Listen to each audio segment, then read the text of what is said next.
আসসালামু আলাইকুম। আজকে আমরা আমাদের ভিডিও লেকচার সিরিজের থার্ড পার্টে এলাম, যেখানে আমরা অ্যাসেম্বলি ল্যাঙ্গুয়েজ নিয়ে ডিসকাস করব। তো অ্যাসেম্বলি ল্যাঙ্গুয়েজ ফার্স্ট স্টার্ট হয়েছিল 1950-তে, এবং এখানে আমরা আগে যেরকম আমরা মেশিন ল্যাঙ্গুয়েজে শুধুমাত্র 0 আর 1 ইউজ করতে পারতাম, এখানে আমরা 0-1-এর পরিবর্তে আমরা বিভিন্ন ধরনের ইনস্ট্রাকশন ইউজ করতে পারি, যেমন অ্যাড, সাব, মাল্টিপ এইগুলো। সো অ্যাসেম্বলি ল্যাঙ্গুয়েজে আমরা এই কিওয়ার্ডগুলো ইউজ করতে পারবো, যেটা আমরা মেশিন ল্যাঙ্গুয়েজে পারতাম না, ওখানে জাস্ট 0 আর 1 ইউজ করতে হতো। তো আলটিমেটলি অ্যাসেম্বলি ল্যাঙ্গুয়েজ যে যখন আমরা প্রোগ্রাম লিখবো, সেটা অ্যাসেম্বলি ল্যাঙ্গুয়েজের জন্য একটা আলাদা প্রোগ্রাম আছে, অ্যাসেম্বলার আমাদের অ্যাসেম্বলি প্রোগ্রামটাকে আবার মেশিন ল্যাঙ্গুয়েজে কনভার্ট করবে, এবং সেই মেশিন ল্যাঙ্গুয়েজটা আমাদের সিপিইউ রান করতে পারবে। যেটা আমি আগের ভিডিওতে বলছিলাম যে আমরা যে কোনো ল্যাঙ্গুয়েজেই প্রোগ্রাম লিখি না কেন, সেটা আলটিমেটলি লাস্ট পর্যায়ে এসে মেশিন ল্যাঙ্গুয়েজেই কনভার্ট হয়। তো মেশিন ল্যাঙ্গুয়েজ অ্যাসেম্বলি ল্যাঙ্গুয়েজের আমার 4টা instruction possible. So name, operation, operand and comment. Name কি? নেম হচ্ছে বিভিন্ন ভেরিয়েবলের নেম হতে পারে। সো অপারেশন কি? অপারেশন হতে পারে হচ্ছে যেমন অ্যাডিশন, সাবট্রাকশন। সো সেম আরেকটা অপারেশন হচ্ছে মুভ। সো এগুলো নিয়ে আমরা বিস্তারিত আরও জানবো। অপারেন্ট কি? অপারেন্ট হতে পারে বিভিন্ন রেজিস্টারের নাম, ভেরিয়েবলের নাম যেরকম, অপারেন্টও সেরকম নিয়ারলি একটা কিছু, এটা হচ্ছে সাধারণত রেজিস্টারের নাম হতে পারে। আমরা বিস্তারিত জানবো পরে। কমেন্ট হচ্ছে যে আমরা আমার প্রোগ্রামে কি করতেছি আমি সাইডে কমেন্ট করে লিখে দিচ্ছি, যেটা আমার প্রোগ্রাম অ্যাসেম্বলার যখন আমার প্রোগ্রামটাকে রান করবে তখন ওই কমেন্টের পার্টটুকু এসে বাদ দিয়ে দিবে। তো এইটাই। আর আমি যখনই কোনো একটা ইনস্ট্রাকশন লিখবো, সো ইনস্ট্রাকশনগুলো সবসময় এই ওয়ার্ডারই মেনটেন করে চলতে হবে। ফার্স্টে থাকবে নেম, তারপরে থাকবে অপারেশন, তারপরে থাকবে অপারেন্ট, তারপরে থাকবে কমেন্ট, এবং মাঝখানে আমার অ্যাটলিস্ট একটা ট্যাব বা স্পেস দিতে হবে। একদম গায়ে গেলে গেলে আমার এটা ইরোর দিবে। তারপরে হচ্ছে ফার্স্টে আমরা জানবো হচ্ছে নেম। এই এখানে যে 4টা পার্ট ছিল আমরা এখন বিস্তারিত দেখবো। So name, it is used for instruction level procedure names and variable names. So ভেরিয়েবলের নেম হতে পারে, প্রসেসের নাম হতে পারে, লেভেলের নাম হতে পারে। সো এই নেমটা, নেমের ভিতরে 1 থেকে 31 পর্যন্ত লং ক্যারেক্টারের সমন্বয়ে একটা নেম হতে পারে, এবং অবশ্যই এই নেমের শুরুর যেই ক্যারেক্টারটা সেটা অবশ্যই কখনো নাম্বার হওয়া যাবে না। ঠিক আছে, সাপোজ আমি যদি লিখি যে ইজ এ 2AB, সো ফার্স্টই 2 আছে নিউমেরিক নাম্বার, সো এটা ইলিগাল। তো এইগুলো হচ্ছে আমাদের ইলিগাল নেম। যেমন আমি হচ্ছে যে মাঝখানে যদি স্পেস দিই, নেমের মাঝখানে যেমন 2 ওয়ার্ড, সো মাঝখানে একটা স্পেস দিছি, এটাও ইলিগাল। সো এইগুলো হচ্ছে নেম। তো নেমের ভিতরে আমি আমার ভ্যালু স্টোর করতে পারি, যে আমি যেই ভ্যালুটা দিয়ে পরবর্তীতে অপারেশন করতে যাচ্ছি সেইগুলো আমি স্টোর করতে পারি এই লেবেল বা নেমের ভিতরে।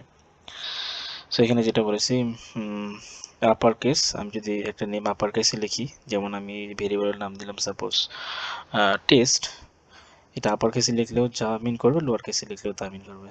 আর এটাই হচ্ছে নিয়ম, কারণ অ্যাসেম্বলি ল্যাঙ্গুয়েজটা হচ্ছে নট কেস সেন্সিটিভ, এটা কেস সেন্সিটিভ না। আপনি আপার কেসেও লিখতে পারেন, লোয়ার কেসেও লিখতে পারেন, সেম মিনিংই। তারপর আসবে হচ্ছে অপকোড। অপকোড হচ্ছে, অপকোড দিয়ে বোঝাচ্ছে হচ্ছে অপারেশন। যেমন আমি যদি সাব বলি, তাহলে এটা কি করবে, এটা 2টা নাম্বারকে বা 2টা ভেরিয়েবলকে সাবট্রাক্ট করবে। মাল বলে 2টা ভেরিয়েবলকে মাল্টিপ্লিকেশন করবে। ডিপ বলে 2টা ভেরিয়েবলকে ডিভিশন করবে। সো জাম্প, জাম্প দিয়ে বোঝাচ্ছে হচ্ছে আমি একটা আমার প্রোগ্রামের আমি একটা লাইনে আসি, সো জাম্প দিয়ে আমি বললাম যে আমার প্রোগ্রামের এই লাইনে চলে যাও, মাঝখানে যত লাইনে থাক সেগুলো স্কিপ করে ওই লাইনে চলে যাও, এটা দিয়ে বোঝাচ্ছে জাম্প। সো এরকম আমাদের কিছু ইনস্ট্রাকশন পসিবল, সেগুলো এখানে আমি এক্সাম্পল দিয়ে রাখছি। সো এগুলো হচ্ছে অপারেশন। অপকোড বলতে বোঝাচ্ছে অপারেশন। অপারেন্ট, অপারেন্ট আর হচ্ছে আমাদের ফার্স্ট টাইম যেটা দেখছিলাম নেম বা লেভেল, দুটো আসলে প্রায় সেম জিনিসই। সো অপারেন্ট স্পেশালিটি কি, এটা হচ্ছে যে আমার সিপিইউতে স্পেসিফিক কিছু রেজিস্টার্স আছে। সো ওই রেজিস্টারের ভিতরেও কি আমরা হচ্ছে ভ্যালুই রাখি। আর নেম বা লেভেলের ভিতরে আমরা ফার্স্টে যেটা দেখছিলাম নেম, নেম বা লেভেলের ভিতরে কিন্তু আমরা ভ্যালুই রাখতাম, ভ্যালু রেখে পরবর্তীতে আমরা অপকোড দিয়ে অপারেশন করতাম। সো অপারেন্ডও সেম জিনিসই, কিন্তু এটা হচ্ছে স্পেসিফিক, আমার যে সিপিইউ আছে সিপিইউর ভিতরে স্পেসিফিক কয়েকটা রেজিস্টার আছে, সেই রেজিস্টারের নামগুলোকে আমরা স্পেশালি অপারেন্ট বলতেছি, যেগুলো আসলে একটা নেমের মতোই কাজ করে। ঠিক আছে, তো যেমন এখানে আমি ইএনসি এএক্স, এক্স হচ্ছে আমার সিপিইউর একটা নির্দিষ্ট একটা রেজিস্টার এক্স, এর ভিতরে আমি 16 বিট ডেটা রাখতে পারি, ঠিক আছে। তো সেমভাবে দেখেন ওয়ার্ড ওয়ান, এটা একটা ভেরিয়েবল যেটা আমরা তৈরি করছি নেম দিয়ে। সো এটাও কিন্তু একটা ভেরিয়েবল। এখানে যেটা বলছে যে an instruction may have 0, 1 or 2 operands. So আমার এই দেখেন এখানে কিন্তু আমার 3টা ইনস্ট্রাকশন দেওয়া আছে। এনওপি এটা বোঝাচ্ছে নো অপারেন্ট, এখানে কোনো অপারেন্ট ইউজ করা হয়নি।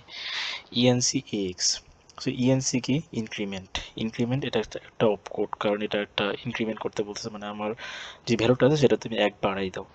সো ইএনসি এটা হচ্ছে কি, এটা হচ্ছে একটা অপকোড, কারণ এটা একটা অপারেশন বোঝাচ্ছে। এক্সটা কি, এক্সটা আমি বললাম এটাই হচ্ছে আমাদের অপারেন্ট যেটা আমরা দেখতেছি। তাহলে আমার দেখেন এই সেকেন্ড ইনস্ট্রাকশনটা আমার একটা মাত্র অপারেন্ট আছে। সো আমাদের যেটা বলছিল যে কোনো অপারেন্টও নাও থাকতে পারে ইনস্ট্রাকশন হওয়ার জন্য একটা অপারেন্ড হতে পারে বা দুইটা অপারেন্ড হতে পারে। যেমন দেখেন অ্যাট ওয়ার্ড 1, 2, তার মানে ওয়ার্ড 1 যেই নেম বা ভেরিয়েবলটা আছে সেটার সাথে তুমি 2 অ্যাড করে ওয়ার্ড 1 এর ভিতরে লিখে দাও, অ্যাড করো। সো অ্যাডটা হচ্ছে আমাদের এখানে অপকোড, ওয়ার্ড 1 এটা হচ্ছে আমাদের ভেরিয়েবল বা নেম, 2টা হচ্ছে নিউমেরিক একটা নাম্বার। তো দেখেন আমার একটা লাইনের ভিতরে কিন্তু দুইটা অপারেন্ডও আছে, ঠিক আছে। নিউমেরিক ভ্যালু কিন্তু অপারেন্ড হতে পারে 2 যেমন। সো এটাই বোঝাচ্ছে। তো আমাদের এখানে যেটা বোঝাচ্ছে, যদি আমার একটা লাইনে যদি মোর দেন 2 অপারেন্ট থাকে, তাহলে ফার্স্টের যে অপারেন্টটা থাকবে সেটা হচ্ছে আমাদের ডেস্টিনেশন, এবং সেকেন্ড যে অপারেন্টটা থাকবে সেটা হচ্ছে আমাদের সোর্স হিসেবে কাজ করবে। সো যেমন এখানে বলতেছে ওয়ার্ড 1, 2, তার মানে বোঝাচ্ছে ওয়ার্ড 1 এর ভিতরে যে নাম্বারটা বা যেটাই আছে সেটার সাথে তুমি 2 যোগ করে ওয়ার্ড 1 এর ভিতরেই রাখো। সাপোজ ওয়ার্ড 1 এর ভিতরে যদি আমার 2 থাকতো, তাহলে 2 এর সাথে আমি 2 অ্যাড করতাম, করলে কত হতো, 4 হতো। তাহলে এই ওয়ার্ড 1 এর ভ্যালুটা আমি 4 করে দিতাম। এটাই বোঝাচ্ছে ওয়ার্ড 1 এটা হচ্ছে আমাদের ডেস্টিনেশন, আর 2টা হচ্ছে আমাদের সোর্স। সো এই সোর্সের সাথে আমার ওয়ার্ড 1টা যোগ হয়ে ওয়ার্ড 1 এর ভ্যালুটাই চেঞ্জ হয়ে যাবে। সো এটাই বোঝাচ্ছে।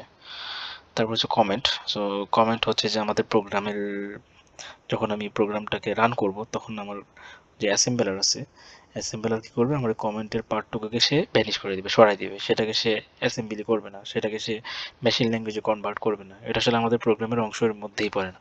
এটা জাস্ট কি, আমি ধরেন আমি বোঝার জন্য লিখে রাখলাম যে, যেমন আমরা মাঝে মাঝে কী করি, আমরা নোট লিখি না, আমার বইয়ের একটা লাইন লেখা আছে তার পাশে আমি নোট লিখে রাখতেছি যে এটার কাজ কী বিস্তারিত। তো সেম আমি আমার প্রোগ্রামে কি লিখলাম সেটার জন্য আমি পাশে কমেন্ট করে রেখে দিলাম যে আমি এখানে এই লাইনটাতে আমি এই কাজটা করছি, যেটা আমি যখন প্রোগ্রামটা রান করব তখন আমার যে অ্যাসেম্বলার সেই কমেন্টের পার্টটুকুকে সরিয়ে দিবে, সেই পার্টটুকু অ্যাসেম্বলার বাদ দিয়ে দিবে। So comment is very important in assembly language, and it is almost impossible to understand the assembly code without comment, কারণ assembly কোডটাও কিন্তু নিয়ার টু মেশিন ল্যাঙ্গুয়েজ।